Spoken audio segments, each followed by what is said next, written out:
The ancient sea lanes of the Indo Pacific have always been more than blue water and favorable winds. They are highways of commerce, arteries of diplomacy, and increasingly a stage for military signaling. In recent weeks, those lanes have taken on a different clarity. Every transit, every formation, and every live fire exercise carries an argument about power, intent, and the rules that govern shared seas.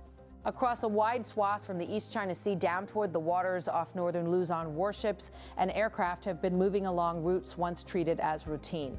They are not routine now. Movements that once might have been logged and then forgotten are being read and reread by capitals anxious to understand whether a particular sortie is training, deterrence, warning, or something more.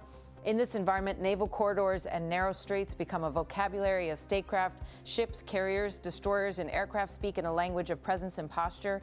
Early in April, LLBW-LLLLC, elements of the People's Liberation Army Navy conducted transits near islands administered by Japan. One formation of warships returned from extended training in the Western Pacific and moved through the Yonaguni-Iriomote waterway, a narrow passage between two Japanese islands in Okinawa Prefecture. Tokyo said it was watching closely and reminded that any entry into Japan's territorial seas would carry consequences. Beijing's military framed those movements differently. The Eastern Theater Command described the operations as part of far seas training and routine drills, language intended to normalize the deployment while underscoring a broader operational reach. Those transits followed a pattern, months of more visible Chinese naval activity, voyages that have extended fleet operations eastward beyond what neighbors had grown used to. Surface combatants have been sighted and photographed beyond traditional training zones, and analysts from Tokyo to Canberra have flagged the trend. For our policymakers, the question is less about whether ships have a right to sail under international law. They do, than about what those sailings mean in a period of heightened allied military activity across the region. One flashpoint that drew immediate attention came on April 20th, 2026, when Taiwan's Ministry of National Defense reported that the Chinese aircraft carrier Liaoning made a transit through the Taiwan Strait. Carriers are the most visible instruments of maritime power projection. Their passage is both tactical and symbolic. In a theater where geography already compresses risk, the transit of a carrier is a message to multiple audiences, to domestic constituencies, to regional neighbors, and to global partners who watch the balance of forces in the Western Pacific. At the same moment that these naval movements were unfolding, the long-standing U.S.-Philippine exercises known as Balikatan, Shawl, Deer to Shoulder in Tagalog, began on April 20th, 2026 with unprecedented scale. What had been traditionally a bilateral rehearsal between Manila and Washington expanded this year to include Australia, Canada, France, New Zealand, and for the first time at operational scale, Japan. Officials described the exercise as the largest iteration to date, with more than 17,000 personnel participating in a range of operations designed to test interoperability under demanding conditions. Live fire drills, amphibious operations, and complex scenarios meant to mirror real-world contingencies. Balikatan 2026 stretched beyond land forces. Naval and air components were active in waters facing both the South China Sea and the Taiwan Strait, and the drills were explicit about preparing partners to operate together in situations short of and potentially approaching crisis. For Allied officials, the message was deterrence through readiness, visible practice cooperation to dissuade coercive behavior. For Beijing, the same congregation of forces read like an encroachment, a move that state spokespeople said risked eroding regional trust and stability.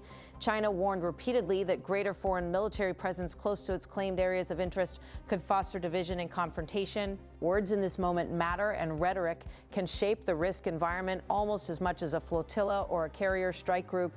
China's foreign ministry spokesperson warned against what Beijing considers destabilizing alliances and presented the drills as provocative. The PLA's Southern Theater Command, meanwhile, announced naval maneuvers east of Luzon timed with Balikatan's launch. State accounts and open-source imagery showed large surface combatants and what analysts identified as modern destroyers operating together, a display intended to emphasize coordinated power at sea and to remind regional audiences of China's capacity for sustained operations away from home ports.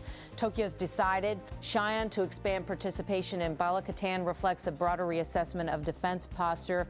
Japanese officials have described a shift toward a more proactive capacity to contribute to collective deterrence, particularly in areas close to Taiwan or contested sea lanes. That reprisal of role is both a response to what Japan sees as a more assertive Chinese maritime posture and a reflection of Tokyo's evolving security calculus. For partners in the region, the visible inclusion of Japan at operational scale signals a new normalization of trilateral or multinational security practice in waters once reserved for more limited bilateral engagement. Outside the immediate perimeter of the exercises and the transits, the diplomatic responses have been varied. Russian statements criticized Japan's expanded role in drills with U.S. and Philippine forces, warning of escalatory pathways. Other regional capitals have been measured, expressing concern, urging restraint, and calling for better communication to reduce the odds of miscalculation.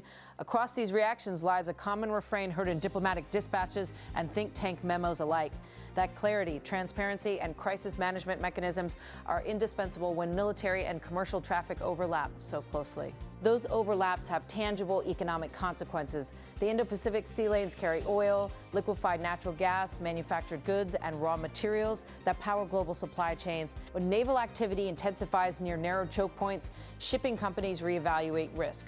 Routes can be adjusted, detours add time and cost, and insurers reassess premiums when perceived instability rises. Temporary safety zones around exercises, even if announced in advance, can create logistical friction. Close encounters between military vessels and commercial ships, whether by intent or mistake, force captains and insurers to factor geopolitical signals into everyday navigational decisions. On the human scale, the implications are immediate and personal. Sailors on watch stand sentry in gray dawns. Captains of freighters weigh the economics of speed against the safety of distance. Families in coastal towns live with the knowledge that choices made in distant capitals can change the rhythm of their days. The calculus of national security is never purely abstract. It extends into ports, into markets, and into communities. That is why the human dimension is central to any realistic strategy for avoiding escalation. Analysts who study these dynamics emphasize that deterrence and dialogue are not mutually exclusive. Robust defensive postures, they argue, can coexist with enhanced channels for communication, hotlines between militaries, exchange of exercise notifications for incident investigation. Such tools do not resolve strategic rivalry, but they can lower the odds that a small error blooms into a broader confrontation.